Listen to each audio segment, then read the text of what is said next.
السلام عليكم البنات. هذا النهار بغيت نشارك معكم طريقة تنظيف غسالة الأواني. إذا بغيت نغسلها وبغيت نشارك معكم هذه الطريقة.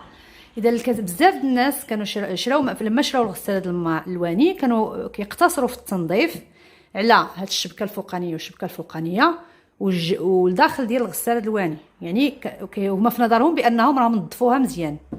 من بعد ما كيدوزوا اشهر كيلاحظوا بان الاواني ديالهم ما كيبقاوش يخرجوا مزيان ولا ما كيبقاوش كيبريو ولا. اذا ما كيعرفوش السبب الرئيسي، ومنهم انا يعني كنت الطريقه باش كنظف الغساله الاواني كنغسل غير الشباكي، كنغسل الجوانب ديالها، كنغسل لها الباب صافي كنقول راني نظفتها. ولكن ما كنتش كنعرف بانها كتحل من جوج بلايص اساسيين. ما تنظفوش في الغساله الاواني ما كيخرجوش الاواني مزيان. اذا كاين جوج مناطق، كاين هذه المنطقه الاولى، اذا هذه كتحل نحلوها بحال هكا كنفتحوها. خصنا ننظفوا هذه وخصنا ننظفوا حتى هذا الفلتر هذا اللي هنا. اذا هذه اول شيء. ثاني شيء خصنا نحلوها من هنا. اذا كتحل كنحلوها وننظفوا هذه، وهذه هي الاساسيه. علاش؟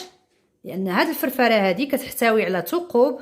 اذا راني نوري لكم كيفاش كيتنظفوا، لان ما كانوش هاد الثقوب نقيين هاد الفرفره ما كتطلقش الماء بطريقه صحيحه، والاواني ما كيتغسلوش مزيان وما كيتشلوش مزيان. اذا تبعوا معايا طريقه التنظيف. اذا غنبدا لكم بالفرفره اللي هي الاساسي الا ما تنظفاتش. اذا باش تعرفوا الفرفره ديالكم ما غسيلاش مزيان كديروا الماء هنا. خص الماء يكون كيخرج من هاد الثقوب بواحد الثقوب 8. الا ما كانش الماء كيخرج منه كنعرفوا بان واحد الثقب عندنا مخنوق خصنا نسرحوه. اذا كناخذوه بحال هكا عود الخشب وكنحاولوا نسرحوه بحال هاد الطريقه. اذا خص الماء يخرج منه حتى هو، اذا يخرج من هاد الثقوب كاملين.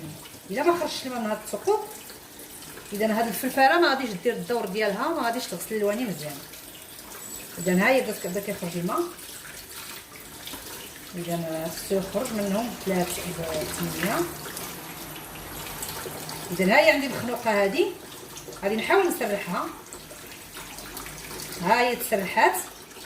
اذا الهدف من هذا الشيء هو الفرفره خصها تكون هاد الثقوب كلهم يكونوا مسرحين. اذا ها هي الثقوب خرج منها الماء ايضا هنا هذه شويه نزيدو نسرحوها شويه. اذا في الاخير كيخرج منهم كاملين. طريقه التنظيف خلاص سهله. اذا كنغسلوها كما الطريقه العاديه. نفس الشيء بالنسبه لهنايا هذا الفلتر هذا حتى هو كنظفوه، يعني كيتنظف بطريقه. لان كل ما تنظفوا هذا الفلتر والفرفره الاواني ديالكم كيتشلوا مزيان وما كتبقاش عندكم مشكل. اذا ها هو تغسل مزيان الفلتر. نفس الشيء هاد المصفات هذه هي خصها تغسل مزيان.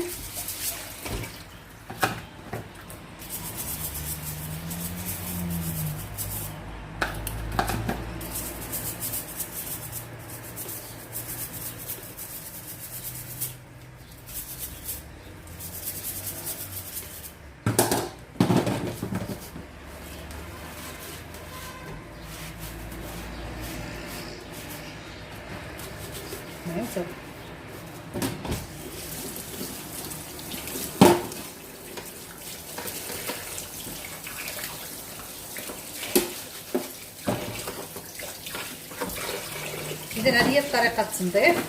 هادو هما الاساسيين لتنظيف الغساله الاولى. وهذا الفلتر وهاد الشبكه هذه وهاد الفرفره خص الماء يخرج من جميع الثقوب. اما بالنسبه لغساله الاواني هي باين كيفاش كيتغسلوا الشباكي ديالها بجوج، الشبكه ديال السكاكن والمعالق. ولكن انا بغيت نركز لكم على هاد الجوج اللي هما اساسيين في التنظيف. يعني الا ما تنظفوش هادو الاواني ما كيخرجوش مزيان. من بعد كتردوا كل حاجه لبلاصتها. هذه كترجع لبلاصتها، الفلتر كيرجع لبلاصتو، هذه ايضا كترجع لبلاصتها، وغادي تلاحظوا الفرق. كذلك بغيت ننصحكم بالنسبه لغساله الواني. انا استعملت ديك لي كابسول ديالها والملحه ديالها والبغيونس ديالها، ولكن اللي كيعجبني مزيان في اللي كيخرج الواني زوينين اكثر هو ديك السائل اللي فيه ثلاثه، يعني فيه منه منظف، منه اللي كيبري، منه كلشي، يعني سائل تنظيف كيعجبني حسن، كيخرج الواني كيبريو. شكرا.